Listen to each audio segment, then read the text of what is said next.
مرشد کامل کسے کہا جاتا ہے؟ مرشد اور کامل، جسے ہم کامل مرشد کہتے ہیں، یہ دو لفظوں کا مرکب ہے، ایک مرشد ایک کامل۔ دو لفظ ہیں تو دونوں کی الگ الگ میننگ ہوگی، لیکن گرامر میں اگر دیکھا جائے تو یہ مرشد کی صفت ہے، یہ ایک مرکب ہے جسے مرکب توصیفی کہا جاتا ہے۔ مرکب توصیفی اسے کہا جاتا ہے جس میں دو لفظ ہوتے ہیں، ایک دوسرے اسم کو، ایک اسم دوسرے اسم کی خاصیت بیان کرتا ہے۔ یہاں پہ مرشد کامل، کامل اصل میں صفت ہے کس کی؟ مرشد کی۔ یہاں پہ کامل کو دیکھا جائے گا کہ کامل کا مطلب کیا ہے، تو وہ پورے مرکب کی میننگ توصیفی نکل آئے گی۔ کامل، مکمل، اکمل، کمپلیٹ، پرفیکٹ۔ اب ذرا سوچئے، کیا اس دنیا میں ایسا کوئی حضرت انسان ہے جو پرفیکٹ ہے؟ اگر نہیں ہے تو کامل مرشد کوئی انسان کیسے ہو سکتا ہے؟ مرشد تو ہو سکتا ہے، کیونکہ مرشد کا مطلب ہے رہنمائی کرنے والا، رہبر، وہ کوئی بھی ہو سکتا ہے۔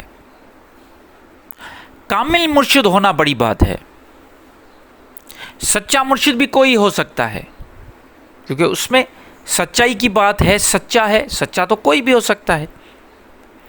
مکمل واحد اللہ کی ذات ہے، اس کے سوا کوئی بھی مکمل، اکمل، کامل نہیں۔ تو دیکھا جائے تو مرشد کامل کون ہو سکتا ہے؟ ہمیں کس چیز کی طرف اللہ بلاتا ہے رہنمائی کے لیے؟ کیونکہ ڈائریکٹ تو اللہ بات نہیں کرتا بندے سے۔ اللہ ہمیں قرآن کی طرف، کتاب کی طرف بلاتا ہے کہ ذالک الکتاب لا ریب فیہ ھدی للمتقین، یہی لا ریب کتاب ہے جو متقین کے لیے ہدایت ہے، رہبری ہے۔ کتاب مبین، لقد انزلنا آیات مبینات، ہم نے تمہاری طرف مبین آیتیں بھیجی ہیں۔ لقد انزلنا علیکم آیات مبینات، یہی کتاب ہے جس کو ہم مرشد کہہ سکتے ہیں، اور مکمل مرشد یہی ہو سکتا ہے۔ اب یہ ڈپینڈ کرتا ہے مرید پہ، شاگرد، طالب، سالک، ان پہ ڈپینڈ کرتا ہے کہ وہ اپنے مرشد سے فیض کس طریقے سے لیتے ہیں۔ کہا جاتا ہے کہ اس کتاب کی جو لینگویج ہے بڑی مشکل ہے، لیکن یہ کتاب خود بولتی ہے، کہتی ہے کہ وَلَقَدْ يَسَّرْنَا الْقُرْآنَ لِلذِّكْرِ فَهَلْ مِن مُدَّكِرٍ، ہم نے اس قرآن کو نصیحت حاصل کرنے کے لیے، ذکر کرنے کے لیے آسان کر لیا، ہے کوئی نصیحت لینے والا؟ لَقَدْ أَنزَلْنَا عَلَيْكُمُ الْكِتَابَ فِيهِ ذِكْرُكُمْ أَفَلَا تَعْقِلُونَ، ہم نے تمہاری طرف ایک کتاب بھیجا جس میں تمہارا ہی ذکر ہے کوئی عقل کرنے والا، غور فکر کرنے والا؟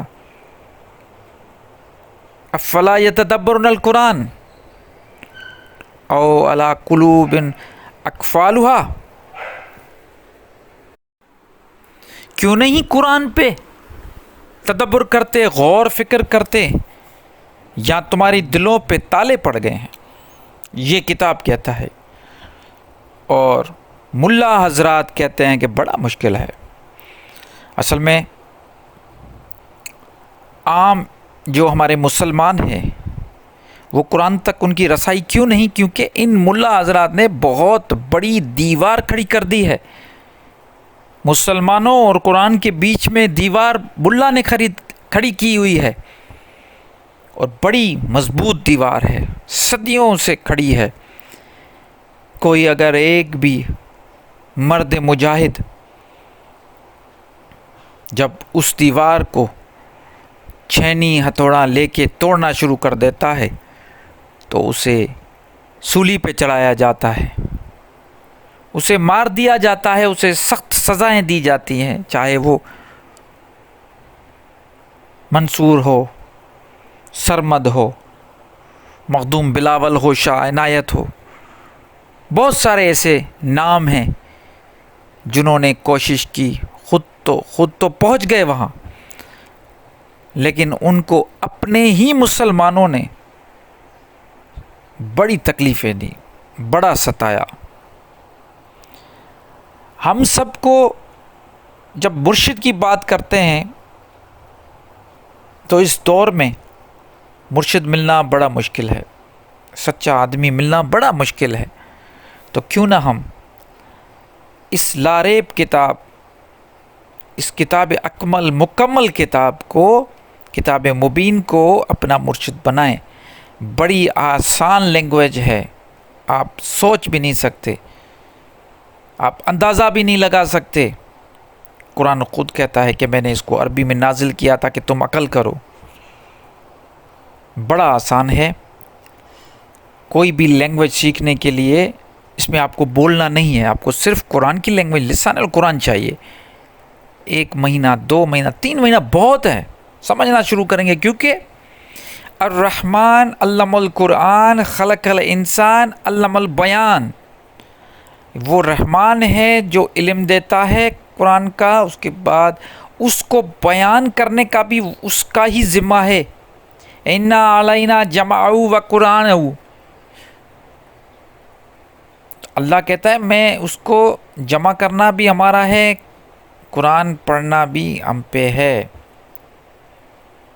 ثُمَّ إِنَّ عَلَيْنَا بَيَانَهُ، پھر ہمیں اس کو جو بیان کرنا ہے وہ بھی ہم ہی کریں گے، ہم پہ ہی ہے. تو اللہ پڑھائے گا. آپ پڑھنا چاہیں تو پڑھیں، قرآن کو مرشد بنائیں، قرآن کو اپنا رہنما بنائیں، اس کتاب کو اپنا رہنما بنائیں.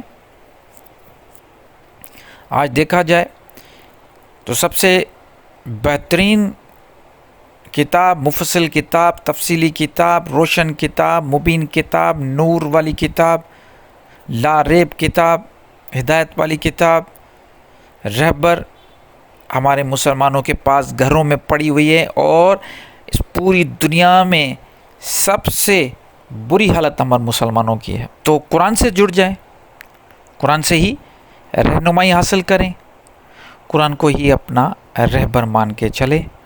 قرآن ہی کامل مرشد ہے. ابھی تک کے لیے اتنا ہی.